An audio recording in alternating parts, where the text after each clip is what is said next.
भाजपा के प्रबुद्ध सम्मेलन संपन्न केंद्रीय मंत्री जितेंद्र सिंह का गठबंधन पे बयान, बोले इस बार एक तरफा रहेगा चुनाव। खबर सुल्तानपुर से, जहां शनिवार को पंडित राम नरेश त्रिपाठी सभागार में भाजपा के प्रबुद्ध सम्मेलन संपन्न हुआ। केंद्रीय मंत्री जितेंद्र सिंह कार्यक्रम के मुख्य अतिथि रहे। केंद्रीय मंत्री ने गठबंधन पे दो टूक कहा, पहले भी आप देख चुके हैं, इस बार एक तरफा चुनाव रहेगा। बताते चले कि वहीं मीडिया से बात करते हुए मंत्री ने ये भी कहा कि नौजवान फर्स्ट टाइम वोट करेगा। उसने 2014 का जमाना नहीं देखा जब बेहाली थी। हर नौजवान ये इंतजार कर रहा था कब मौका मिले देश में कूच कर कहीं दूसरे देश चला जाए, क्योंकि यहाँ कोई भविष्य नहीं। भाई भतीजावाद, पक्षपात और भ्रष्टाचार है।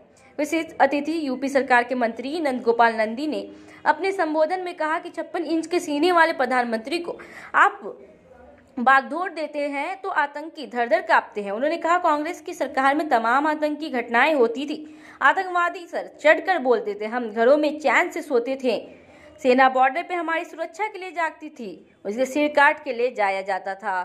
वहीं आपको बता दें, साथ ही साथ अवगत कराते चले के कार्यक्रम में डीएम कृतिका ज्योत्सना ने केंद्रीय मंत्री का पहुंचकर स्वागत किया। यहाँ भाजपा जिला अध्यक्ष डॉक्टर आर्य वर्मा, पूर्व जिला अध्यक्ष जगदीश सिंह चंगू, सुशील त्रिपाठी, जिला प्रवक्ता विजय सिंह रघुवंशी, एमएलसी शैलेंद्र प्रताप सिंह, नगर पालिका अध्यक्ष प्रवीण अग्रवाल आदि लोग मौजूद रहे।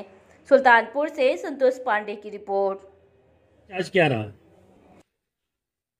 जैसा कि आप जानते हैं, भारतीय जनता पार्टी में ये एक पद्धति है, समय समय पर हम बुद्धिजीवियों के साथ, समाज के भिन्न भिन्न वर्ग के प्रमुख लोगों के साथ हमारा बैठना रहता है, भिन्न भिन्न व्यवसायों के साथ संबंध रखने वाले, क्योंकि ये लोग ओपिनियन मेकर्स भी हैं समाज में। कुछ हम अपनी बात इनके सामने रखते हैं, कुछ इनसे भी हमें समझने को मिलता है। ऐसा नहीं है कि हमने कह दिया और तो उन्होंने स्वीकार कर लिया, उसका भी अपना एक मत हो सकता है, लेकिन वो प्रभावी मत होता है, क्योंकि राजनीति से ऊपर उठ करके किसी राजनीतिक दल के साथ संबंध ना रखते हुए उनका अपना कन्विंसिंग कैपेसिटी रहती है।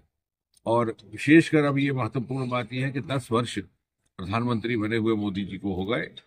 इस बार जो फर्स्ट टाइम वोटर होगा 18 वर्ष का, उसने शायद वो जमाना नहीं देखा 2014 का, जब बेहाली थी, निराशावाद था, युवा मायूस था, हर नौजवान इस इंतजार में था कि कब मौका मिले और देश से कूच करके कहीं दूसरे देश चला जाए।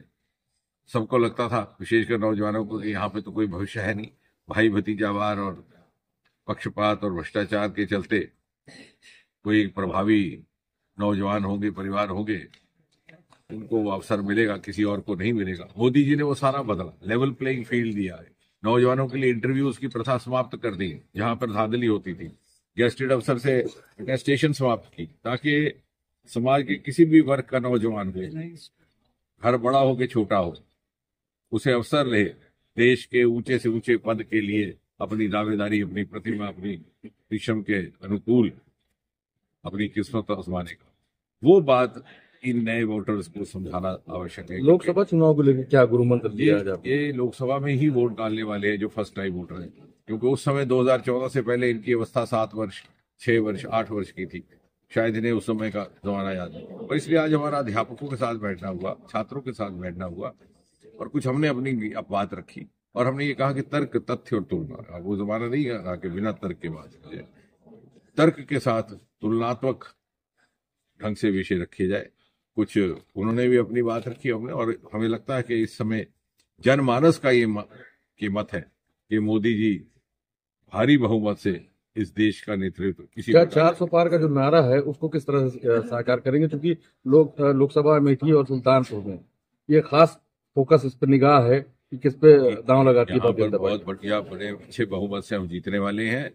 और 400 का नारा हम नहीं लगा रहे, लोग कह रहे हैं।